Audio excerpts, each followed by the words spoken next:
जय श्री राधे। आज हम पढ़ेंगे income method. Income method national income calculate करने का लास्ट क्लास में मैंने वैल्यू एडेड मेथड डिस्कस किया था। अगर किसी को डाउट हो तो पर्टिकुलर वीडियो पे कमेंट कर देना। I will explain each and every doubt. Now discussing income method.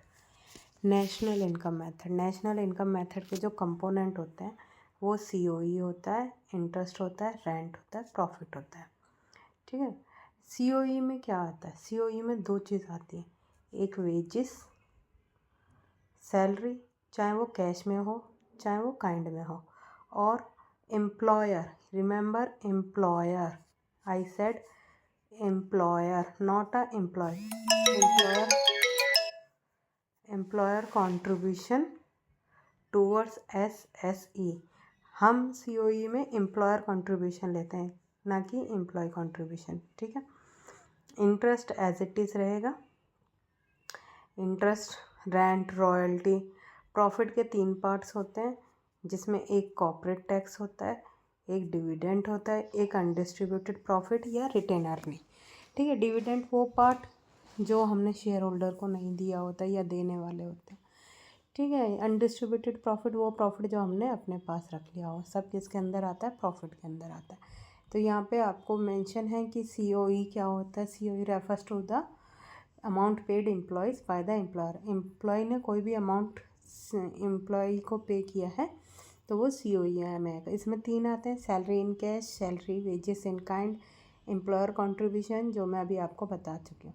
Operating surplus क्या होता है? ऑपरेटिंग सरप्लस होता है रेंट, इंटरेस्ट, प्रॉफिट। इन 3 को ऐड कर देते हैं तो हमारा ऑपरेटिंग सरप्लस बन जाता है। रेंट आपको पता है क्या होता है? रेंट आप लैंड पे, बिल्डिंग पे देते हो।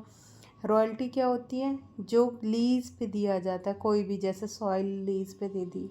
ठीक है। कभी कभी हम बुक कोई प्रिंट करवाते हैं तो उसके लिए भी रॉयल्टी मिलती है। इंटरेस्ट हो गया। ठीक है। प्रॉफिट हो गया। प्रॉफिट के 3 पार्ट्स हैं, corporate tax, business tax, profit tax, dividend, और undistributed profit, saving for private, ये रिजर्व एंड सरप्लस। ये सारे नाम लिखे हैं जो कभी कभी आपको एग्ज़ाम में देखने को मिल जाएंगे कि इस नाम से नहीं तो इस नाम से होगा, तो ये आप थोड़ा ध्यान रखेंगे।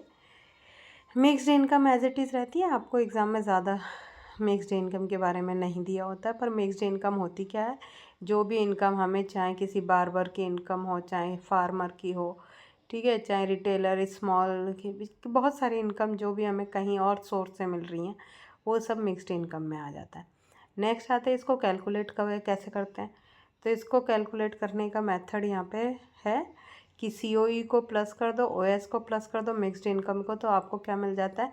NDP@FC।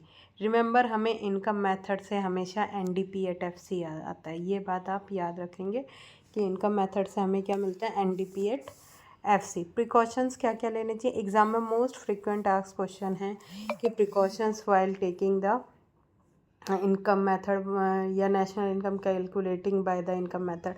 तो ट्रांसफ़र इनकम इंक्लूड नहीं होती, ये बात ध्यान रखेंगे। Sales of second hand goods नहीं है, मैंने अपनी एक्टिवा बेच दी, वो इंक्लूड नहीं होगा सेकंड हैंड गुड्स। ठीक है। ओरिजिनल सेल्स इंक्लूड की जाती है। Income from sales of share, bond, debenture, इनको मैं कहीं भी बेच दूँ, शेयर्स, बॉन्ड, डिवेंचर, वो भी इंक्लूड नहीं होगा। कहीं से भी मुझे वाइंडफॉल गेन हो गया, लॉटरी से हो गया, एनीथिंग एज से हो गया, तो वो भी इसमें इंक्लूड नहीं होगी। ये प्रिकॉशंस हैं नेशनल इनकम के। ये एग्ज़ाम में बहुत बार पूछे गए हैं, तो आप थोड़ा सीरियस होके ध्यान देंगे। इनकम मेथड मैंने अभी आपको डिस्कस कर चुकी हूँ सारा, कि COE में क्या क्या आता है। ठीक है। Rent, interest, profit, corporate tax, ये सब क्या आता है। अच्छा, एग्ज़ाम में ना एक बार ये बोर्ड में क्वेश्चन पूछा गया है कि इनकम फ्रॉम प्रॉपर्टी और इनकम फ्रॉम इंटरप्रेन्योरशिप। तो इनकम फ्रॉम प्रॉपर्टी जो होता है ना, वो रेंट और इंटरेस्ट होता है, क्योंकि कैपिटल दे दिया वो। पर इंटरप्रेन्योरशिप में प्रॉफिट, कॉर्पोरेट टैक्स, ये सारा आ जाता है। ठीक है। तो ये बात याद रखेंगे। इंटरेस्ट आपका किस में आता है? Mixed income. यहाँ पे आपको कैलकुलेशन दिखाई गई है कि अगर हम, जैसे COE मैंने क्या ले लिया? 100 ले लिया। ठीक है। रेंट, रॉयल्टी मैंने 10 ले लिया, इंटरेस्ट मैंने 10 ले लिया, प्रॉफिट मैंने 10 ले लिया, मिक्स्ड इनकम मैंने ले ली 10। तो ये कितनी आ जाएगी? 100, 110, 120, 130, 140। तो मेरी डोमेस्टिक इनकम कितनी हो जाएगी? 140। ठीक है, NDP एट FC। अब मुझे किस पे आना है? नेशनल इनकम पे। तो नेशनल इनकम आने के लिए मैं क्या कर दूँगी? नफ़िया को प्लस। तो जैसे नफ़िया दिया गया है 10, ठीक है, नफ़िया कितना गया है? 10। तो मेरी नेशनल इनकम कितनी हो गई? 150। तो इस तरह के आपके न्यूमेरिकल एग्ज़ाम में देखने को मिल सकते हैं। और याद रखना कि अगर हमें प्रॉफिट दिया होगा तो हमें डिविडेंड, कॉर्पोरेट टैक्स और अनडिस्ट्रीब्यूटेड प्रॉफिट को ध्यान में नहीं देना। अगर ऑपरेटिंग सरप्लस दिया होगा तो रेंट, इंटरेस्ट, प्रॉफिट इनको ध्यान में नहीं देना। तो अगर हमें बड़ा आइटम दिया होगा तो हमें छोटे आइटम को नहीं देखना है। मतलब अगर बड़ी मछली मिलेगी तो छोटी मछली को छोड़ देना। ये बात आप याद रखना, क्योंकि बड़ी मछली से ही पेट भर जाएगा, ज़रूरी नहीं है और लेना। तो याद रखना, इसमें डेप्रिसिएशन की ज़रूरत नहीं थी क्योंकि NDP एट FC मिल रहा है, तो नेशनल इनकम के लिए NNP एट FC आ जाएगा। अगर हाँ क्वेश्चन में GDP पूछा होता तो G से N जाने के लिए 3 बेसिक जो फॉर्मूले हैं वो यूज़ किए जाते हैं। आज की वीडियो में सिर्फ इनकम मेथड। Thank you.